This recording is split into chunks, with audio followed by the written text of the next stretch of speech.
Assalamualaikum. Pernah tak anda terfikir apa sebenarnya konsep aurat dalam Islam ni? Ia sebenarnya lebih mendalam daripada sekadar cara kita berpakaian tau. Jadi, untuk perkongsian kali ni, jom kita rungkai sama-sama konsep penting ni. Okey, kita mulakan terus dengan soalan paling asas. Kenapa ya kita perlu menutup aurat? Ini bukan soalan tentang peraturan semata-mata, tapi ia adalah tentang kefahaman yang lebih mendalam. Jom kita cari jawapannya.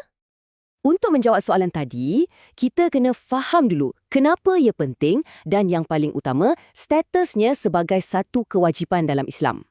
Jadi, apa itu aurat? Senang cerita, ia adalah bahagian-bahagian badan kita yang telah ditetapkan untuk kita lindungi daripada pandangan orang lain. Anggaplah ia sebagai satu cara kita menghormati dan menjaga maruah diri kita sendiri. Dan inilah poin paling penting sekali. Hukum menutup aurat adalah wajib. Bila kita sebut wajib, maknanya ia adalah satu perintah terus daripada Allah kepada setiap orang Islam, tak kira lelaki ataupun perempuan. Satu amanah yang perlu kita laksanakan.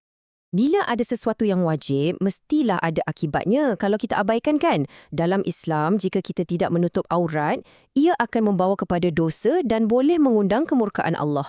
Ini menunjukkan betapa seriusnya perkara ni. Okey, perintah ni bukanlah rekaan atau tradisi semata-mata. Ia datang terus daripada wahyu. Sekarang, mari kita lihat bukti utamanya yang terkandung dalam Al-Quran, khususnya dalam surah An-Nur. Inilah dia petikan ayat yang menjadi asas kepada perintah menutup aurat bagi wanita, iaitu dari surah An-Nur ayat ke-31. Apa maksudnya? Ayat ni pesan, janganlah mereka memperlihatkan perhiasan tubuh mereka.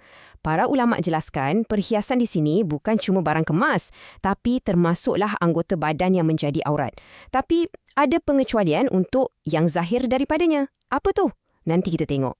Baik, kita dah faham konsep dan dalilnya. Sekarang, jom kita lihat pula dari segi praktikal. Macam mana sebenarnya batasan aurat ni? Kita mulakan dengan kaum lelaki dulu ya. Untuk lelaki, batasannya sangat jelas dan mudah untuk diingat, iaitu kawasan di antara pusat dan lutut. Jadi, bahagian inilah yang wajib dilindungi daripada pandangan orang lain. Okey, untuk lelaki dah jelas. Sekarang kita beralih pula kepada panduan aurat untuk kaum perempuan, yang mana batasannya lebih menyeluruh. Bagi perempuan pula, auratnya adalah seluruh tubuh badan. Ingat tak frasa kecuali yang zahir daripadanya dalam ayat Al-Quran tadi? Inilah tafsirannya, iaitu muka dan kedua-dua tapak tangan. Jadi, untuk perbandingan ringkas, bagi lelaki, auratnya adalah dari pusat hingga lutut. Manakala bagi perempuan, ia merangkumi seluruh badan kecuali muka dan tapak tangan.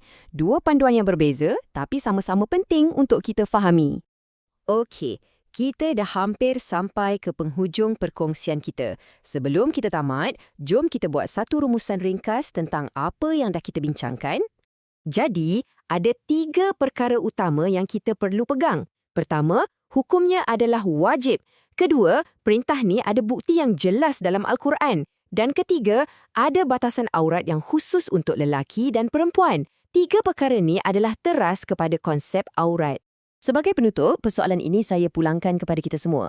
Lepas kita faham konsep, dalil dan juga batasannya, macam mana kita nak terjemahkan kefahaman ini dalam kehidupan kita setiap hari? Satu soalan yang baik untuk kita sama-sama renungkan.